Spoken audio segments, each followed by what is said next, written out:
Um, yeah, mm, yeah, yeah, uh-huh.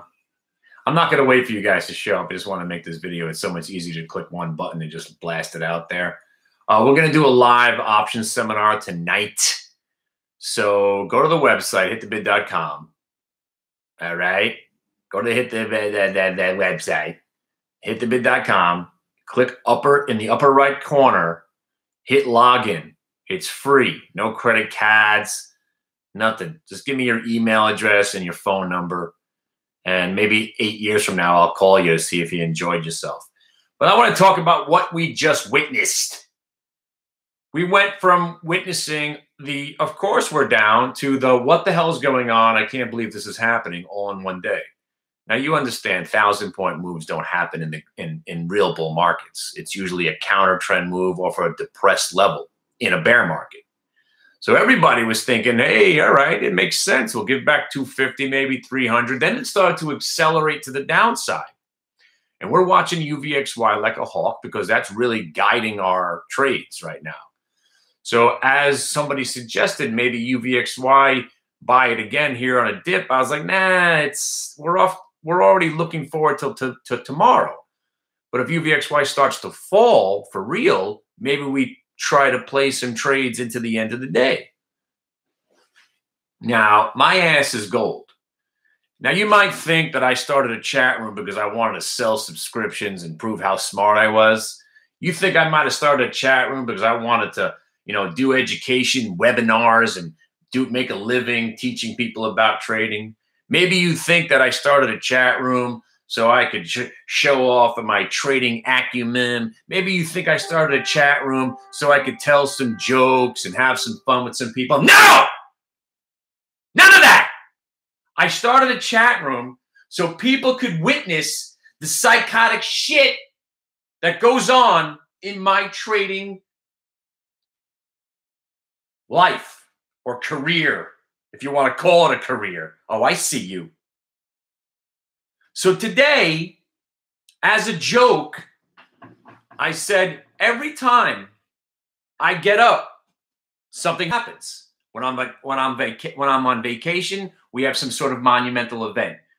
Tsunamis, earthquakes, all kinds of crazy shit goes on when I'm out. But also, as I made that video the other day, if I'm out getting manicotti or I'm getting the dog's balls shorn, or whatever the case, if I'm out of the office. So today I had to leave. I wanted to get something to eat, but then I had to do something else. What's up, my man? So I was like, let's put my ash trigger to the test. I'm going to buy, and again, I didn't go willy-nilly. AMD looked pretty good. And I said, if the market does rally, as soon as my ass leaves the freaking seat like it always does, because early in the day, I got up and the market started rallying. I sat back down and we started going back up. I got back up and the market started rallying. I sat back down and I kept going up. I was like, all right, this is starting to become weird. So at the end of the day, I was like, let's try it one more freaking time.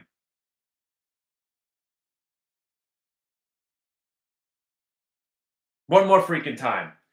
So we bought SVXY. We sprinkled in some AMD. And I got a little UDAO. UDAO. UDAO. Hi. UDAO. AMD starts to rock and roll. I'm thinking, holy shit, I can't believe this is happening. I was like, all right, but that's not the point. I'm going to leave now. And I'm going to come back. Poof.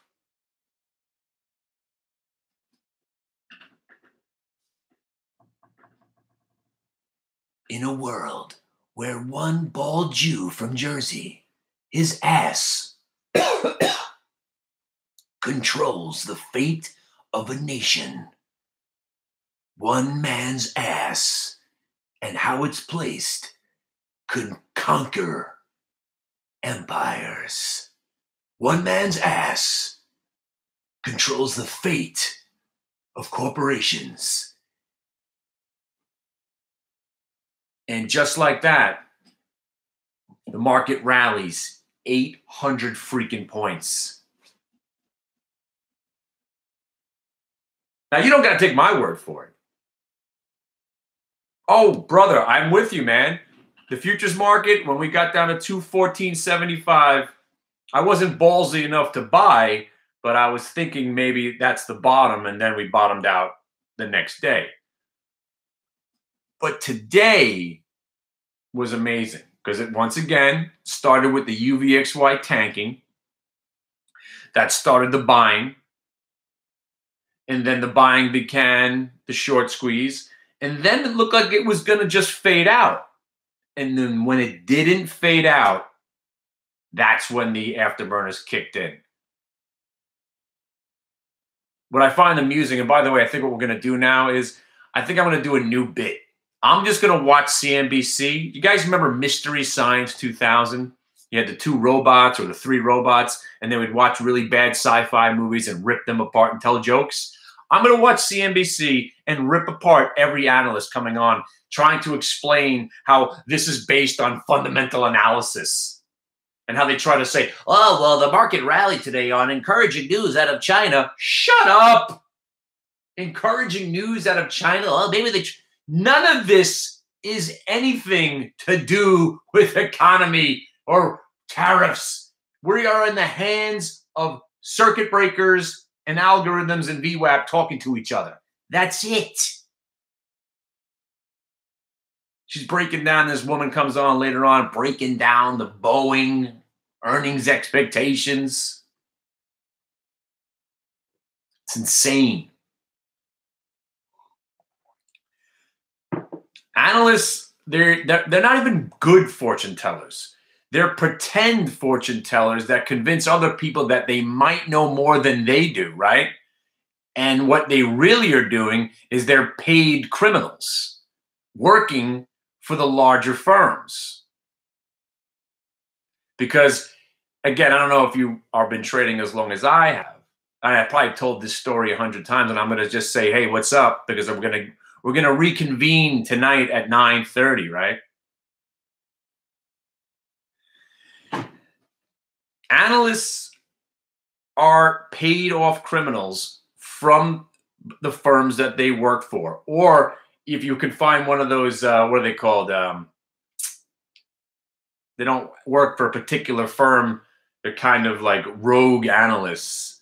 That's what they do. They're an analyst company or whatever. But when you used to have level 2s and you would see the market makers on the box, yeah, you would see, thank you, you would see who was buying and selling the stock.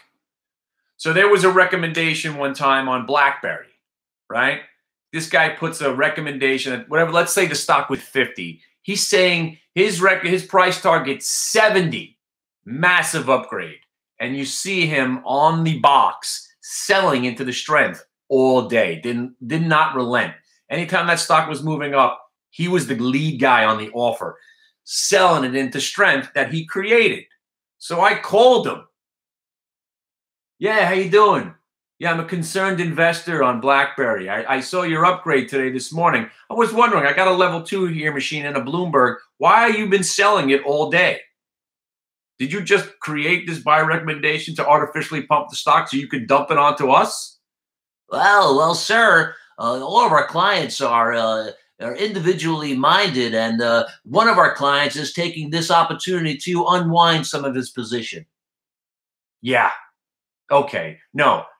It's more like he paid you an extra couple of million to upgrade the stock this morning so he could dump the stock without it getting affected. That's the true story, isn't it?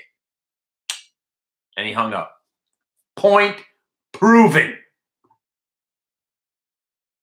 Upgrades and downgrades, ridiculous. That people actually subscribe to that idea. And I want you to do that for 2019. Do me a favor. Do me a favor. Track it. Because it's the only way it's going to sink in. Start to watch. If you are an active trader, look at the upgrades and downgrades and see how that stock reacts that day and then 2 or 3 days later. Now, again, they're not always wrong. I remember when I was loving Lumber Liquidators. Lumber Liquidators was coming out of a terrible, awful range, and I loved it. One guy was saying how it's still worthless company, and then it went up to like $35, $40, right? And I was like, this guy doesn't know what he's talking about. But when this thing got to 35 or 40 bucks, right?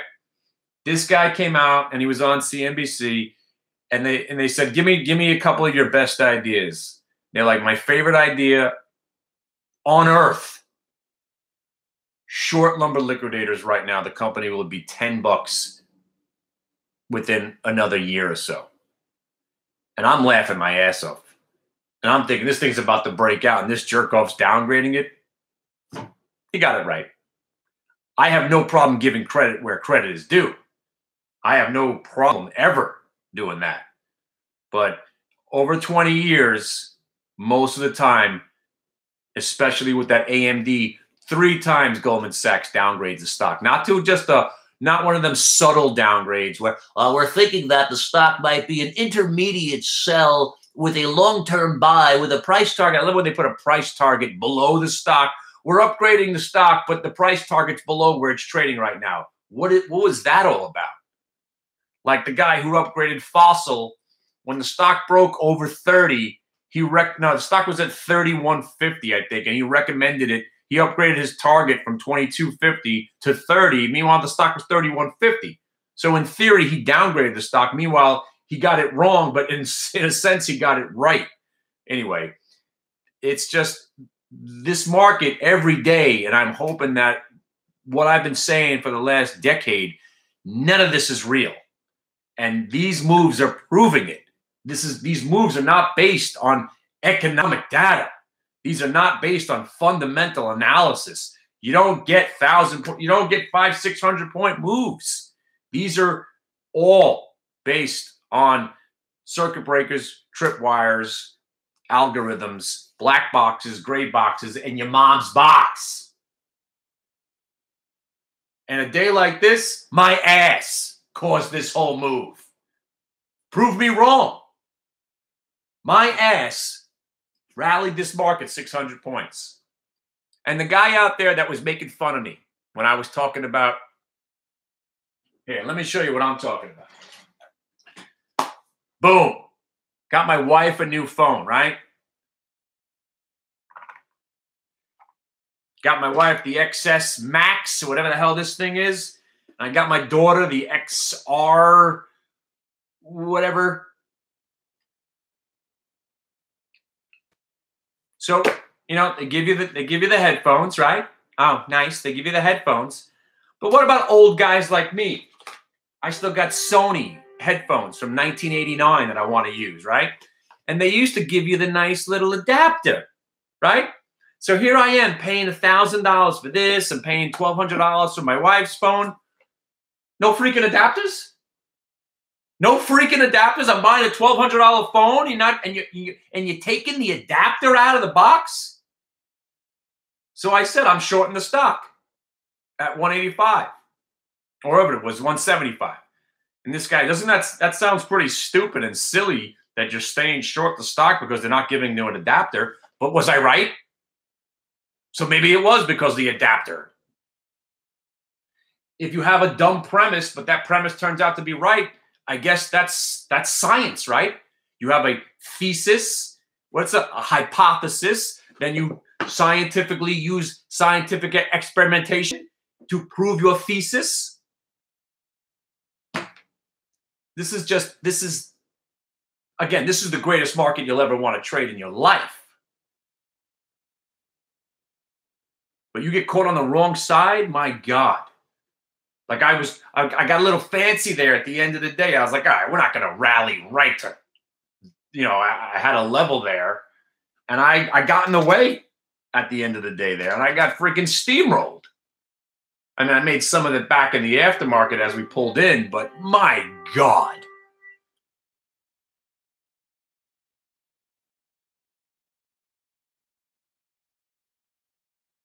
That's the sick part of what happened today.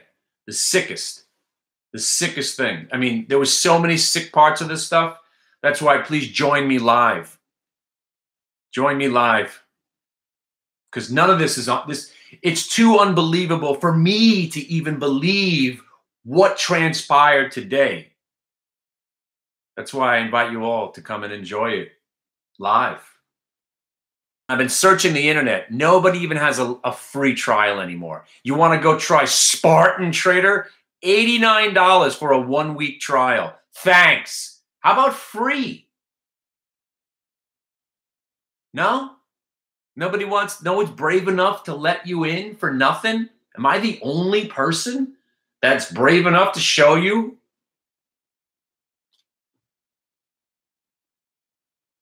%. You're absolutely right, man.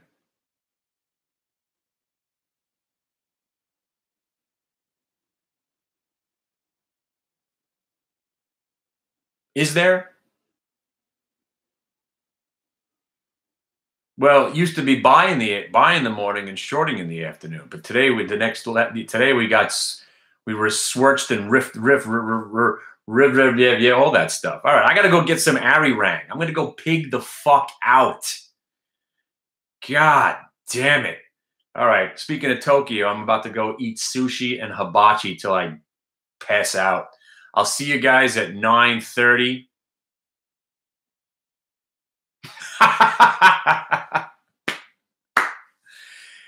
You don't need anything right now. We haven't built the back office yet. So go to hitthebid.com, click on login, and we'll be live tonight at around 9:30. And then all day tomorrow, baby.